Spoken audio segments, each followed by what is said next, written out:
भक्ति, शक्ति और संस्कृति की नगरी मेवाड़ उदयपुर से आप सभी का स्वागत और अभिनंदन है। मैं गोविंद लाल ओड। मैं आज आपको ओड समाज से जुड़ी हुई महत्वपूर्ण जानकारी देने जा रहा हूं और ओड समाज की सती माता जसमा जी के मंदिर पर आपको इस विशाल बड़े कवरेज के साथ मैं आपको भक्ति भरे कई दृश्य दिखाने वाला हूं। तो आप चैनल के साथ बने रहें और देखते रहें भक्ति, शक्ति और संस्कृति।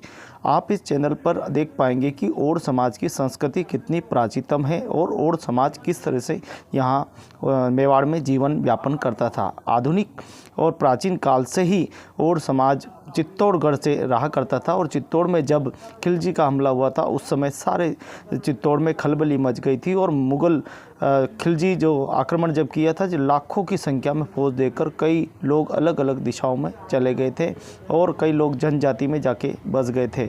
लेकिन ओड समाज का इतिहास प्राचीनतम इतिहासों में से एक है। ओड समाज हमेशा मेहनत और मजदूरी में जाना जाता है, मेहनत कश समाज के में जाना जाता है और लगभग उदयपुर की स्थापना होने के बाद उदयपुर में ही ओड समाज बस गया। उस ज़माने में ओड समाज बड़े बड़े कबीलों में रहा करते थे, लेकिन धीरे धीरे जैसे जैसे राजा के रजवाड़े जो है वो भी अलग अलग हुए और रजवाड़ों के साथ साथ ओड समाज का भी अलग अलग रजवाड़ों में जो है वहाँ ठहरना हो गया। कुछ लोग वहीं स्थायी रूप से रहने लगे और कुछ लोग आगे से आगे काम के लिए तलाश में जाते रहे। आज पूरे विश्व में ओड समाज की कहीं न कहीं भागीदारी है और पूरे विश्व में ओड समाज जो है मौजूद है। ये अलग बात है कि वो जैसा देश वैसा वेश, अलग अलग जहाँ जैसा रहा वहाँ वैसा ढल गया है। लेकिन मेवाड़ की संस्कृति और मेवाड़ की परंपराओं में हम देखें तो 17वीं से 18वीं शताब्दी तक ओड समाज अपने मूल स्वरूप में यहाँ रहा है और ओड समाज लगभग महावीर शिरोमणि महाराणा प्रताप उदयपुर से बसा था 1540 में। उसी समय से ही उदयपुर में ओड समाज जो है यहाँ रहने लगे थे और ओड समाज यहाँ पूर्ण रूप से स्थायी रूप से बस चुके थे। उदयपुर के बीच बाज़ार में ओड समाज की बड़ी भागीदारी थी। ओड समाज के लोग ये जितने भी आप हवेलियाँ देख रहे हैं, महल देख रहे हैं, जरोके देख रहे हैं कि उस ज़माने में यहाँ पे घर बनाने के लिए बड़ी संख्या में मिट्टी की आवश्यकता थी, क्योंकि उस ज़माने में सीमेंट और लोहे के सामान तो मिलते नहीं थे। लेकिन उस ज़माने में मिट्टी को खोदकर तालाबों से दूर दराज से पीली मिट्टी को खोदकर मकान को लाने के लिए गधों की विशेष आवश्यकता पड़ती थी। इसीलिए वहाँ पशुओं के द्वारा ही लाद कर यहाँ पे जो है मिट्टी लाई जा सकती थी और अन्य पत्थर भी लाए जा सकते थे। तो ये काम बड़े पैमाने पे हुआ था। जब उदयपुर बस रहा था तो उदयपुर में लोगों को यहाँ रोज़गार भी जो है बहुत ही अच्छा रोज़गार मिल गया और उदयपुर में जितने भी आप देखेंगे मंदिर बने हैं, किले बने हैं, दीवारें बनी हैं, कहीं न कहीं प्रत्यक्ष अप्रत्यक्ष रूप से ओड समाज का श्रम का बड़ा योगदान यहाँ पे रहा है।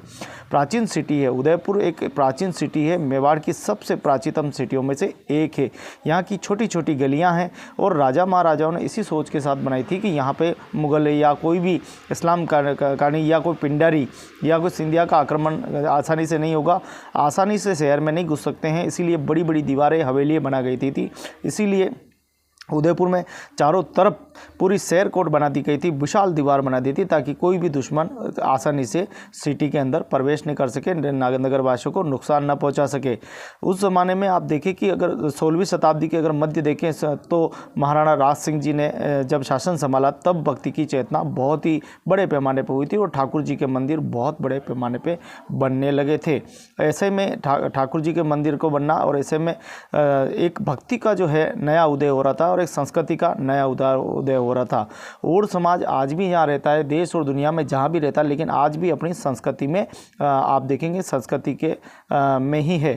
जैसी परंपराएं उदयपुर में वैसी परंपराएं दिल्ली में भी, वैसी परंपराएं पाकिस्तान में, वैसी परंपराएं देश के कोने कोने में देखी जाती है। एक ही तरह का समाज है। अपना समाज अपनी सामाजिक और संस्कृति को आज भी नहीं खोया है, आज भी उनको जो है संवारे रखा है। कुल मिलाकर हम देखें तो संस्कृति एक विरासत है और विरासत को आज भी समाज ने बनाए रखा है। लेकिन जैसे जैसे वक्त बीतता गया वैसे वैसे कुछ समाज में विघटन भी पैदा हुआ है, कुछ मतभेद भी पैदा हुए हैं। कुछ आजकल लोग अपने आप को राजपूत और क्षत्रिय और सूर्यवंशी समझते हैं, जबकि एक जो ओड समाज है वो एक मेहनत का समाज है और उसकी अपनी पहचान है, खरा खरा कमाना और कोटा कोटा खाना। प्राचीन काल से ही ओड समाज के लोग मेहनत और मजदूरी करते आए हैं और आज भी आप देखेंगे ये बड़ी बड़ी तालाब बांधे जितने भी बने हुए हैं ये सभी ओड समाज द्वारा ही निर्मित हुए हैं। लेकिन अब हम अपनी सामाजिक स्थिति और धार्मिक स्थिति और साहित्यिक स्थिति को हम स्वयं ही धीरे धीरे इसको खंडन कर रहे हैं, जबकि हमारी मूल स्वरूप में हमारी अपनी संस्कृति और अपनी सभ्यताओं को बढ़ावा देना था। लेकिन कुछ लोगों ने अपने कर्तव्यों का पालन नहीं कर रहे हैं और वो प्राचीन संस्कृतियों को अपना रहे हैं, जिसका प्रभाव बहुत ही ज़्यादा पड़ रहा है। हो सकता है पहले के लोगों ने बनाई गई सामाजिक रीति रिवाज में उस समय के परिस्थितियों के अनुसार बनाया था, लेकिन आज परिस्थितियां बदल चुकी है। कुछ बदलाव करने की आवश्यकता है और बदलाव हो भी रहे हैं। हालांकि इसमें गतिरोध उस समय भी होता था और गतिरोध आज भी होता है, और ये गतिरोध आलोचना ये होना ज़रूरी है। पक्ष और विपक्ष नहीं होगा तो समाज में बदलाव नहीं हो सकता। बदलाव के लिए सभी को एक साथ एक मंच पर आना होगा। तो आज बिना देर किए आज संस्कृति सभ्यताओं पे हम बड़ी बात करने वाले हैं, और हम आपको बताएंगे कि किस प्रकार से उदयपुर की, मेवाड़ की इस धरती पर, भक्ति शक्ति की इस नगरी पर कैसे और समाज आज भी अपने मूल स्वरूप में है, और एक साथ किस प्रकार से अपनी मातेश्वरी का अन्नकूट महोत्सव मनाया जाता है। आप जानते हैं कि जसपा माता की बहुत ही पौराणिक और प्राचीन कहानियाँ हैं और कई ग्रंथों में पढ़ाई जाती है। उदयपुर की अगर हम बात करें, मेवाड़ की अगर बात करें, तो सबसे बड़ी झील है जयसमंद झील, जिसका निर्माण 1652 में हुआ था, और उस झील के निर्माण के बाद जो है विश्व एशिया की सबसे बड़ी झील जयसमंद जिसे कहा जाता है, उस झील का निर्माण भी ओड समाज द्वारा, माँ जसमा के द्वारा निर्मित जो उल्लेख है उसका मिलता है। लेकिन ये और बात है कि जब हम झालावाड़ में जाते हैं और जालना पाटन में जब इतिहास को ढूंढते हैं तो वहाँ पीपाजी महाराज के आसपास की 7वीं शताब्दी में उसका उल्लेख मिलता है। थोड़ा सा गतिरोध जरूर हो रहा है, लेकिन धीरे धीरे हमारे समाज के लोग और बुद्धिजीवी इसकी जाँच कर रहे हैं, विश्लेषण कर रहे हैं। हो सकता है कि आने वाले समय में एक सकारात्मक तरीके से सारी इतिहास का हमें जो है पता चलेगा। धीरे धीरे समाज के लोग भी प्रयास कर रहे हैं और कई जो इतिहासकार हैं वो भी इसमें लगे हुए हैं।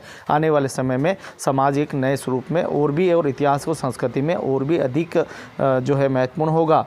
लेकिन हम देखें कि धीरे धीरे समाज में एक स्वस्थता आ रही है और सामाजिक बुराइयां खत्म होती जा रही है और एक नई संस्कृति का उदय जो है वो हो रहा है। यही समझने की ज़रूरत है कि आज के समय समाज को एकजुट होकर एक जगह एक जाजम पर आकर समाज के सर्वांगीण विकास में सभी को अपनी भागीदारी निभानी चाहिए, ताकि समाज के लोग जितने आगे बढ़ेंगे। आज वक्त आ गया है कि हमें अपने बुज़ुर्गों का, माताओं का, बहनों का, सभी का आदर करना चाहिए। लेकिन दूर दूर तक इस तरह की पद्धति अभी भी दिखाई नहीं दे रही है, क्योंकि हमारा समाज शुरू से ही खान पान के विषय में ज़्यादा रहा है और इसी सामाजिक बुराइयों की वजह से आज भी समाज प्रगतिशील नहीं हो पा रहा है। आज कोई भी व्यक्ति अच्छा काम करता है, समाज में भलाई का काम करता है, तो उसकी टांगे खींचकर नीचे गिरा दिया जाता है, उसकी आलोचनाएं होती है या उसे कहीं ना कहीं जलील किया जाता है, तो लज्जित किया जाता है। मुझे समझ में नहीं आता कि आखिर समाज चाहता क्या है। जब हमारे अपने लोग ही अपने लोगों की इज्जत नहीं करेंगे, हमारे लोग ही अपने लोगों को प्रोत्साहित नहीं करेंगे, तो समाज कैसे आगे बढ़ पाएगा। एक व्यक्ति प्रसंग बनाता है, दूसरा व्यक्ति उसको बिगाड़ देता है। आखिर ये कब तक चलता रहेगा। कुछ भी करके समाज को उन्नत और सशक्त और उन्नत और विकासशील बना है, तो सभी को एक साथ आकर एक मंच पर कार्य करना होगा। कोई बड़ा नहीं, कोई छोटा नहीं, कोई भेदभाव नहीं, बिना भेदभाव किए हम सबको आगे बढ़ना पड़ेगा। आज हमें ज़रूरत है कि हम अपने बुज़ुर्गों का आदर करें, अपने बहनों का आदर करें, बच्चों को मान सम्मान दें, तब जाके कहीं समाज में एक नई चेतना और नई उन्नति हो सकती है।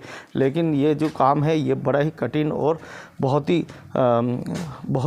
कठिन काम है। इस काम को करने के लिए सकारात्मक टीम भी चाहिए और सकारात्मक सोच भी चाहिए, लेकिन वो दूर दूर तक अभी तक कहीं भी दिखाई नहीं दे रही है।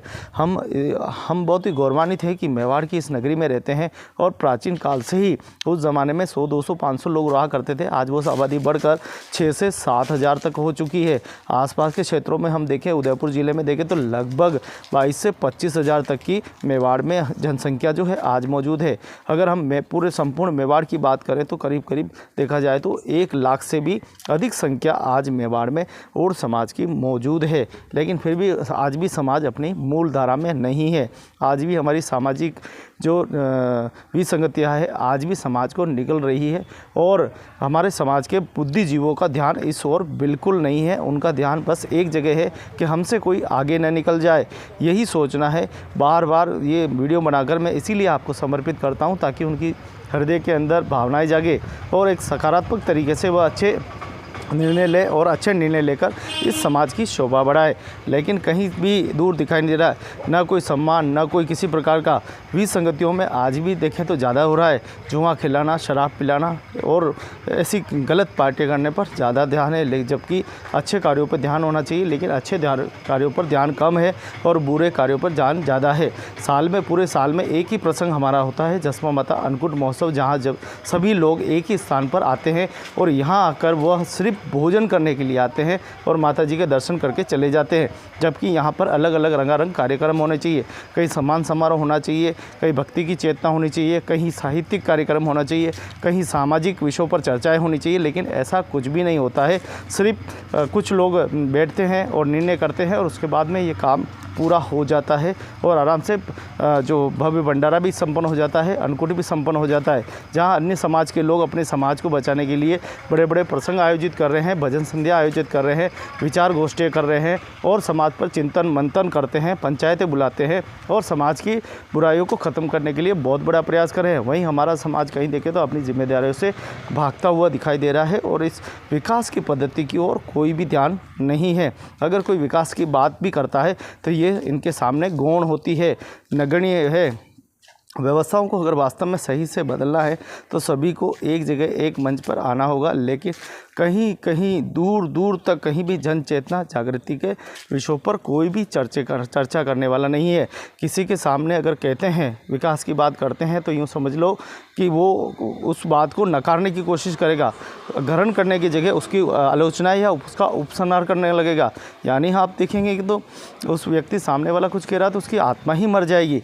आप देखिए राजा महाराजाओं की कितनी बड़ी सोच थी। राजा महाराजाओं ने जिस प्रकार से शहर को बनाया, लोगों को आपसी समन्वय बनाया, लोगों को उस समय भी लोगों को आत्मनिर्भर बनाना सीखा था। लेकिन आज समाज चाहे तो क्या नहीं कर सकता, मैं चाहूँ तो क्या नहीं कर सकता। लेकिन ये लोग चाहते नहीं हैं कोई हमसे आगे न निकल जाए, कोई मेरे बराबर ना आ जाए। इसीलिए कहीं ना कहीं एक डर और एक भय का वातावरण बना हुआ है। इसीलिए बड़ा आदमी नहीं चाहता कि छोटा आगे बढ़े और छोटा आदमी हमेशा वहीं का वहीं खड़ा है। छोटा हमेशा सोचता है मैं आगे तो बढ़ूं, लेकिन उसे कोई संसाधन या उसे कोई मजबूती नहीं मिलती, उसे कोई सहायता नहीं मिलती, इसलिए वो वहीं का वहीं टिका हुआ है। और ये स्थिति आज से नहीं, ये देश आज़ादी के बाद भी ये स्थिति आज भी ऐसी की ऐसी बनी हुई है। आखिर इस स्थिति को कौन बदलेगा, कैसे बदलेगा?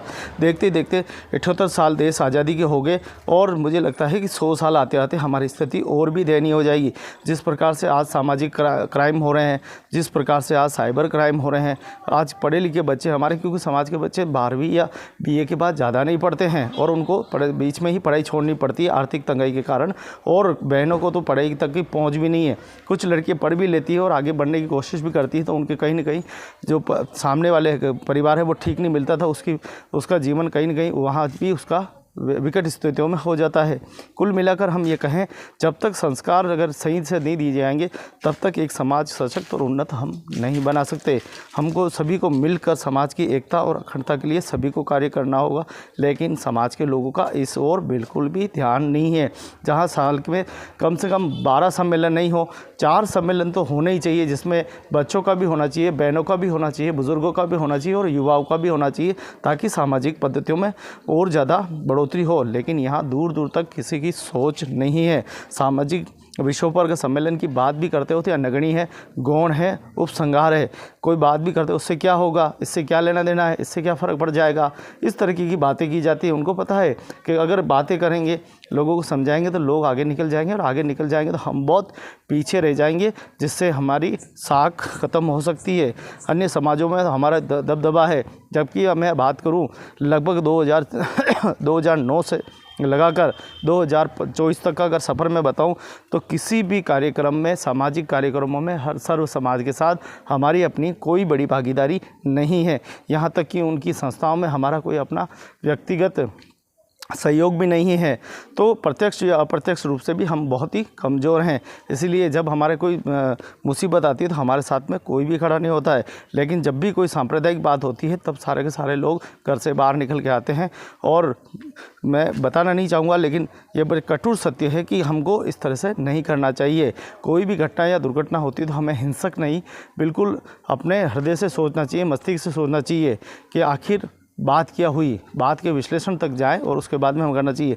लेकिन हम जिस प्रकार से एकदम कूद पड़ते हैं और अपनी खुद की ही अपनी हानि पहुंचाते हैं। कई बातों को ऐसे है जो ध्यान रखना पड़ेगा और ध्यान रख कर ही हमें आगे बढ़ना होगा।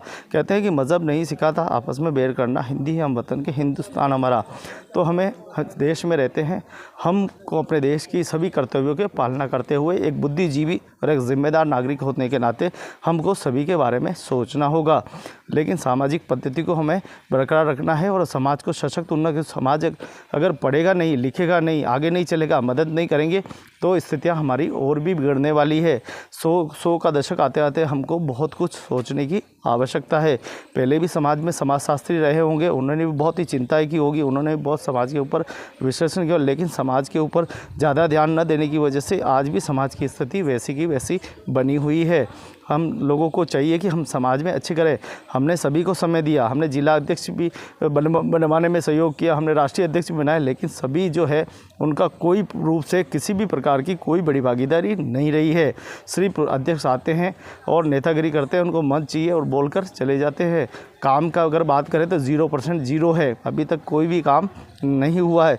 जब तक सामाजिक रूप से संस्कारित रूप से हम लोग प्रयास नहीं करेंगे तब तक ये स्थिति ठीक नहीं होने वाली है।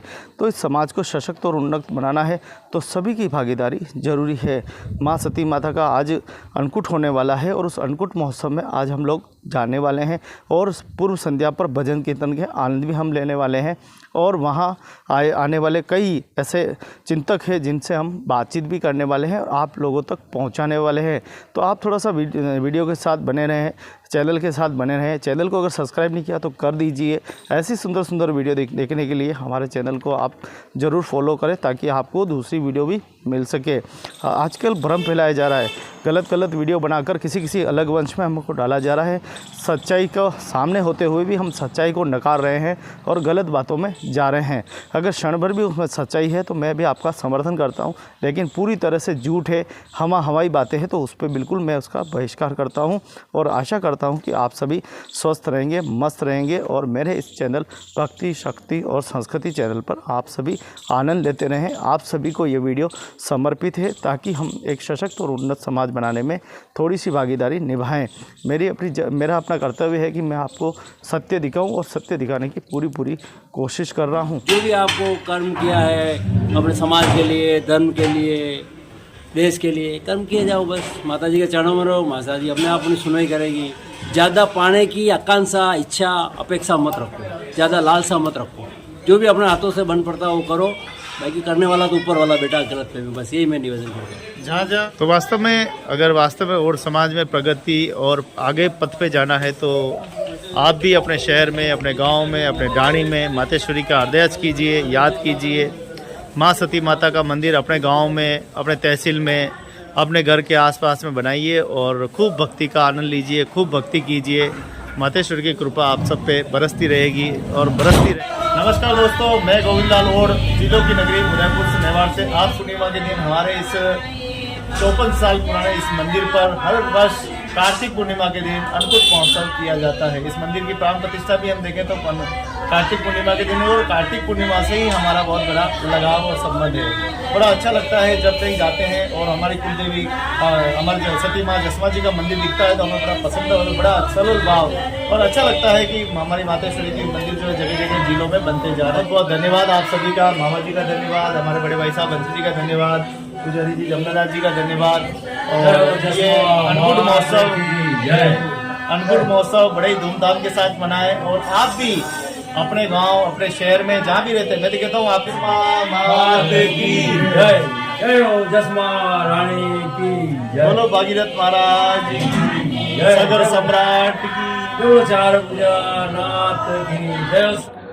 तो आज कार्तिक पूर्णिमा की पूर्व संध्या पर भजन संध्या का आयोजन रखा गया है। तो आप देख पा रहे हैं सीधा दृश्य ओड़पाड़ा, खेरादीवाड़ा, पुरानी सब्जी मंडी, सूरजपोल क्षेत्र, नगर निगम उदयपुर से सीधा दृश्य देख पा रहे हैं, जहां और समाज का हर वर्ष की बात इस वर्ष भी कार्तिक पूर्णिमा के अवसर पर अन्नकूट महोत्सव एवं रात्रि जागरण एवं भंडारा का कार्यक्रम आयोजित किया जाता है। उसी क्रम में आप देखें किस प्रकार से माताएं बहनें बैठकर रात्रि जागरण करती है।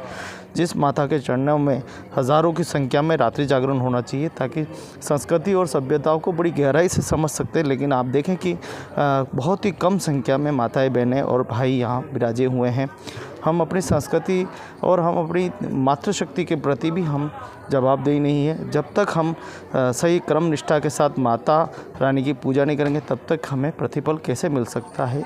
अब देखिए उदयपुर में फिर भी हम देखें कि आज के समय में सबसे अच्छा कार्य हो रहा है। यहाँ कम से कम रात्रि जागरण को भले ही कम मात्रा में हो, लेकिन जब भंडारे का समय होता है जब हज़ारों की संख्या में यहाँ पे जन सैलाब जो है वो उमड़ता है और बड़े भाव के साथ प्रसादी ग्रहण का आनंद भी सभी उठाते हैं। इसके साथ यहाँ पर बहुत सारी सामाजिक जो परंपराएं हैं उनको भी निभाई जाती है। कुछ टूटियाँ सब जगह होती है, वो हो सकती है, लेकिन फिर भी कुछ सकारात्मक तरीके से यहाँ पर हम देखें तो बहुत ही अच्छी जागृति जो है वो हो रही है। 53 या 54वां साल का ये अन्नकूट महोत्सव है जिसमें बहनें भी अपने विचार रखती हैं, भाई भी अपने विचार रखते हैं और धीरे धीरे एक सकारात्मक तरीके से हम आगे बढ़ रहे हैं। ये हमारे लिए बहुत ही बड़ी बात है। हम अपनी सामाजिक विरासत को बचाना है। हम सभी को एक जगह आना पड़ेगा और हर जगह पूरे हिंदुस्तान में एक ही जगह एक ही स्थान पर एक ही दिन हम सभी को ये पर्व मनाने होंगे। तब जाके कहीं हम अपनी सामाजिक चेतना, धार्मिक चेतना, साहित्यिक चेतना और राजनीतिक चेतना को भी हम जगा सकते हैं। हम सभी को चाहिए कि हम धार्मिक पद्धति में आकर समाज को एक जगह एक सत्र पर लेके आएँ और हम अपने परंपराओं को आगे बढ़ाने का काम करें। आइए क्या कुछ कह रहे हैं तुलसीराम जी। जब से हमने माताश्री की सेवा पूजा चालू करी तो हमारे समाज में बहुत उन्नति आई है और सक्षम हुए हैं और माँ के आशीर्वाद से सब अभी आज की डेट में करीब 90-90% लोग सब अच्छे हैं। मतलब कहने का मतलब ये है कि बिजनेस में जहाँ भी रहते हैं, चाहे देश में विदेश में जहाँ भी रहते हैं, एक बार पुनः आग्रह करता हूँ कि कार्तिक पूर्णिमा के दिन आप जरूर तस्वीर के रखकर, अगर आप और समाज के हैं तो आप जरूर माताश्री का अरदास करें। जो भी उनको भोग लगाना है आप भोग लगाएं और माताश्री को आप जरूर नमन करें। आप सभी ने जय माता जी, जिलारी नगरी उदयपुर मेवाड़ी नगरी, आप सब ने कोटि कोटि राम राम प्रणाम। मारा संगला जतरा भी और बिरादरी रहा, जतरा भी मारा भाई बंधु परिवार, आप सब ने कार्तिक पूर्णिमा री घणी घणी बधाई, घणी घणी शुभकामनाएं। सबने पधारनो प्रसाद लेनो है और 54 साल जिन हिसाब भाई साहब कियो अन्नकूट वेता है मंदिर जिनी स्थापना अभी वधी और समाज प्रगति पे है और सबने अन्नकूट बहुत मोटो कार्यक्रम रहे अणी में माने और समाज रा करीब 5 गाम रा और समाज रा जतरई माता बहना बड़ा बुजुर्ग बच्चा सब अणी अन्नकूट में आवे और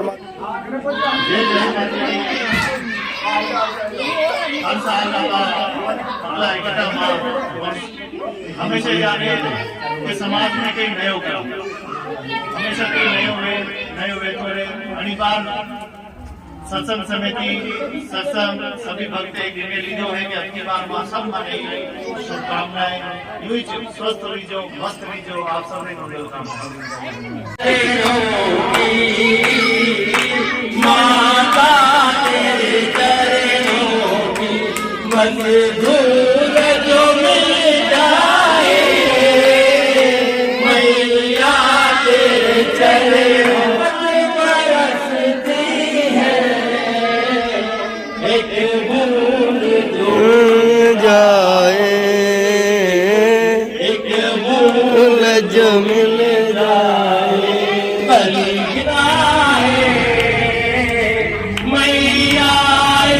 जीवन की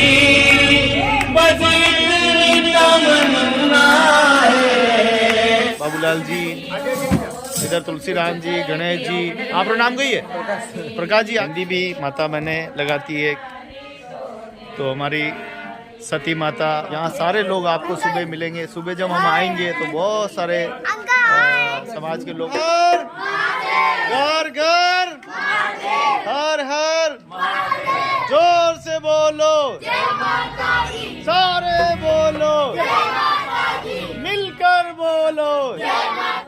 प्रकाश जी देखो ढोलक तैयार कर रहे हैं और ढोलक बजने वाली है। हाँ मामा जी,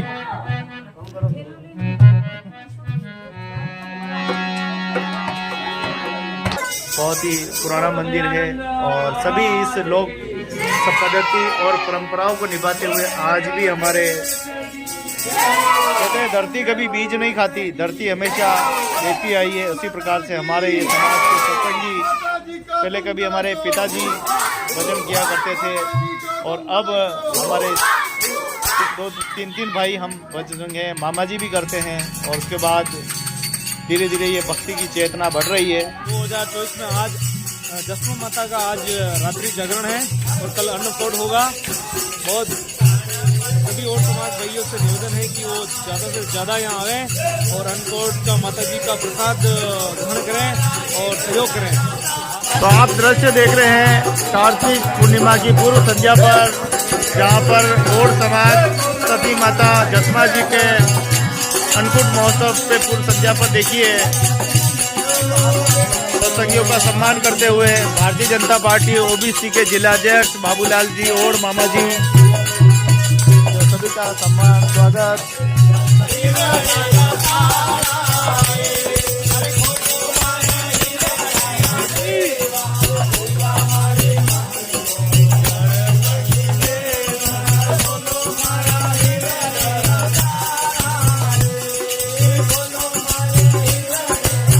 बड़े गाँव में तो मामा जी सेवा में लगे रहा। तो आपका जन्म पहले हुआ कि मंदिर पहले बना? हमारे तो बाद में जन्म में पहले उन्होंने तो को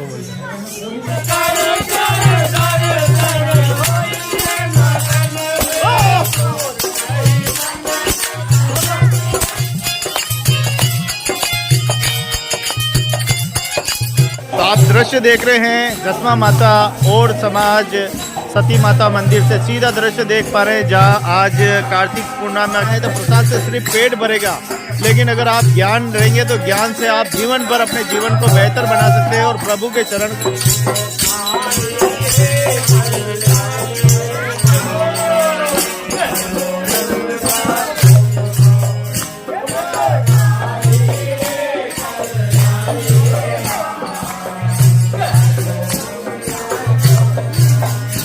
उदयपुर मेवाड़ जिलों की नगरी से आप सभी का स्वागत और अभिनंदन है। आप देख रहे हैं मेरे चैनल सती माता और समाज अन्नकूट महोत्सव जो है वो किया जाता है और बड़े पैमाने पर 20 सिटी में आप देखें कि ये पूरी मंडी है और मंडी के नीचे पूरी मंडी चलती है और ऊपर भी चलती है, लेकिन साफ़ सफाई का काम पूरा चल रहा है।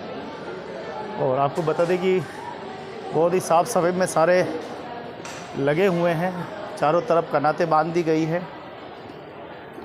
लाइटिंग लगा दी गई है और शाम को यहाँ भोजन जो है वो होने वाला है। बड़ी संख्या में ये पूरी सिटी है और ये मकान बहुत ही पुराने हैं मकान हैं। पहले आप देखेंगे नज़ारा गोपाल जी सिंह जी के समय का तो बहुत ही पूरी झुग्गी झोपड़ियाँ, कच्चे पक्के दुकानें घर सब ऐसे हुआ करती थी। और देखिए आप मंडी का नज़ारा भी इससे थोड़ी देर में हट जाएगी क्योंकि बड़ी संख्या में लोग आएंगे। तो बहुत ही खूबसूरत लग रही है हमारी मातेश्वरी जसमा रानी सती माता। शहर में अपने गांव में इसी प्रकार से अन्नकूट महोत्सव मनाए। सती माता जसमा जी कार्तिक पिता देवीलाल जी और वावरू 50 साल मंदिर पे तो काम कर रहे हैं। परसों हो गया 50 साल लगभग विवाह मैंने तो काम कर पहला फरिया चिपकाता थे, पहला माई रेकाटा चलाता ये टेप ये माई का एक या तो कहीं नहीं है रेखा डुगाना चालता थे और फरिया लगाता थे। आज मैंने 50 साल तो मैंने भी गया था मंदिर पर अनकोट करता वगैरह तो बड़ी प्रकार की फरिया मिलती है, बड़ी कागज की फरिया मिलती है लाए में रात और वावरू आप ही अटे जन्मिया। हाँ तो देखो मेवाड़ी मानी बहुत बड़ी पुरानी परंपरा है कि माँ हर साल ध्यान है अच्छा आपका देश में और समाज में लोग रहे, आप भी कहना चाहोगे? और वनडे पहले गई एक सब गधेड़ा हाँकता वनडे बाद में ये धंधो करना सबरे कंडे बट्टा लगा तो कोई ठेकेदारी करना लागो यो सब मैंने अच्छी तरह ध्यान है। माता रे प्रति अतरी सहानुभूति और भक्ति जो है वो समाज रा लोग दिखावे है। यो भी मोटी बात है कि एक दिन बाद है गरु निकलिंग माता जी रे चरना में आवे और अठे पूजा अर्चना में वो दिन हुई गया, कम से कम एक दिन तो निकालना चाहे माता जी के लिए। कुल अपनी माता जी कुल देवी माता में सती माता अपनी मन माता जी निकल तैयारी वेरी है। देखो पूजारी तैयारी वेरी है। हमारा पंडित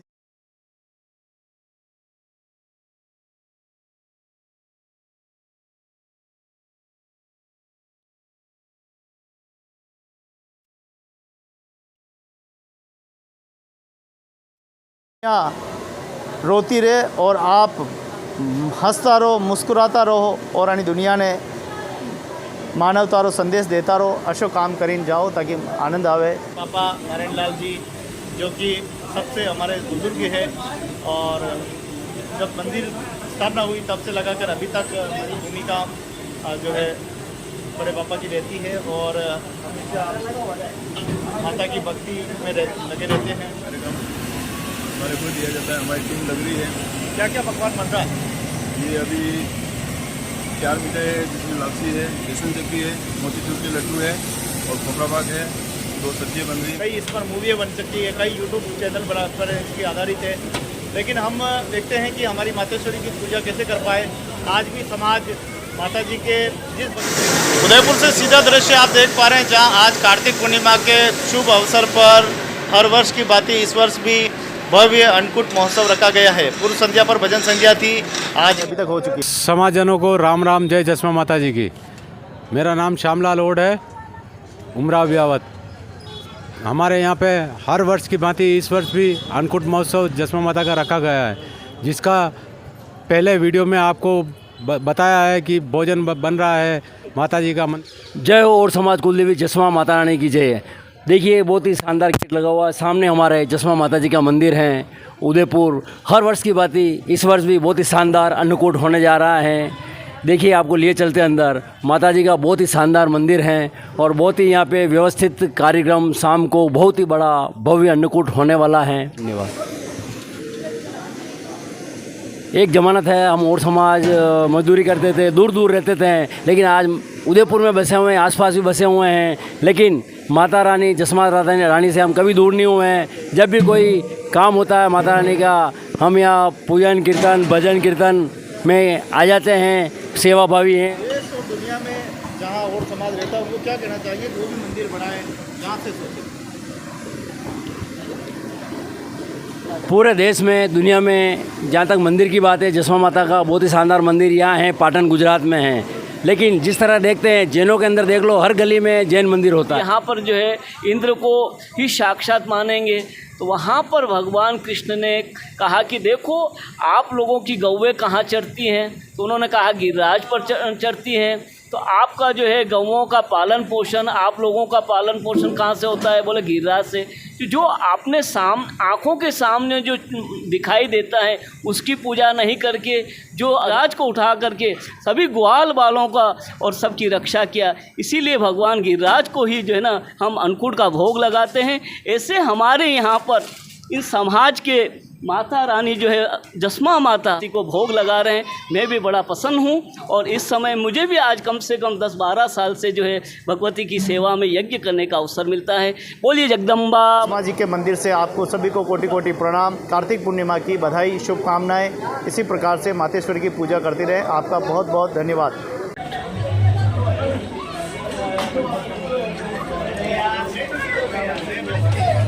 हर साल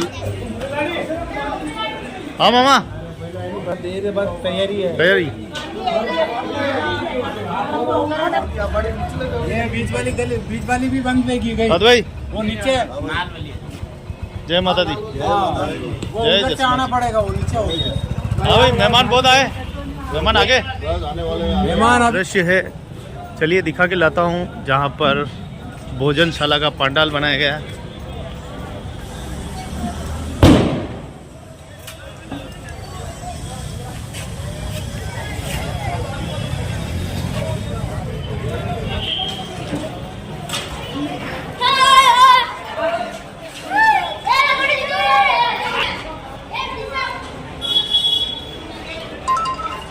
पूरी वाह, क्या पटाखा फूटा।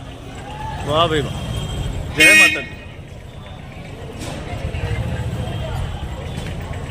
तो धीरे धीरे समाज बंधुओं की संख्या बढ़ती जाएगी और अभी आप देखेंगे थोड़ी देर में पूरा खचाखच भरने वाला है।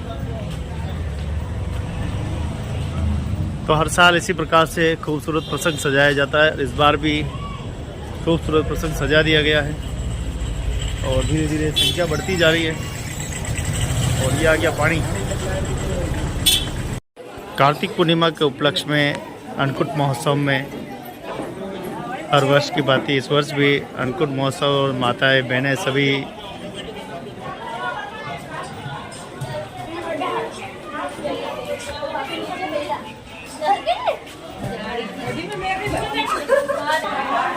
तो सभी देखिए माताएं बहनें बहुत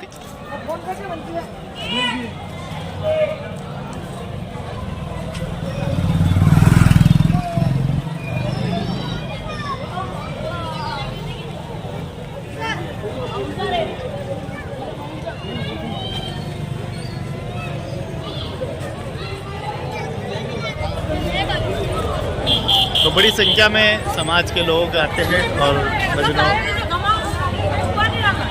भोजन महाप्रसादी का आनंद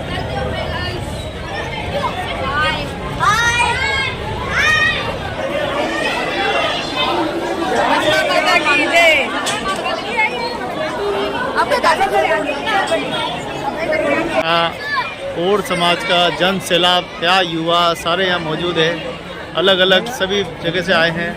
हाँ जी दाद भाई, जय माता दी। आनंद ले रहे हो? जय हो। आनंद कटी। अरे बाजी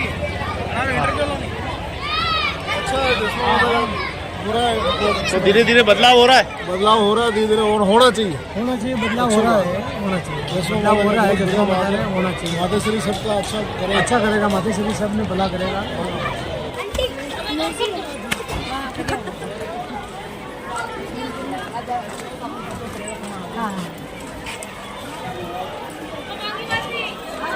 हाँ जी नरेश जी, दर्शन हो गए? बिल्कुल दर्शन हो गए, दर्शन लाभ कर लिए। बढ़िया, वाह वाह, धन्यवाद, बहुत बहुत धन्यवाद। हाँ जी दर्शन भैया, बहुत बढ़िया, बहुत बढ़िया।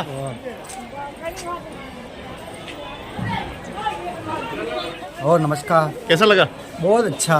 एक साल का प्रसंग अपना होता है ये। आनंद ही आनंद, मंगल ही मंगल। हाँ हाँ, मंगल ही मंगल। जय हो। शुभ अन्नकूट। ये लास्ट में आया मुँह, हाँ वे लास्ट में आया। जय जसमा माता जी री, जय हो जय हो। देखें सर, क्या खबर है? बस अन्नकूट की तैयारी हुई है, सेवा पूजा कर रहा है। मैंने दर्शन चालू है? दर्शन चालू है। आप भी किदा? फूल देवी है तो आपने तो दर्शन तो करने ही पड़े ना। 84 माँ आया तो आशीर्वाद मिल गयो। बहुत जोरदार। हंडू सारो ठेठू सारो, ठेठू छोड़ा थोड़ी की के माँ तेरा सहारा। सारा छोड़ा थोड़ी।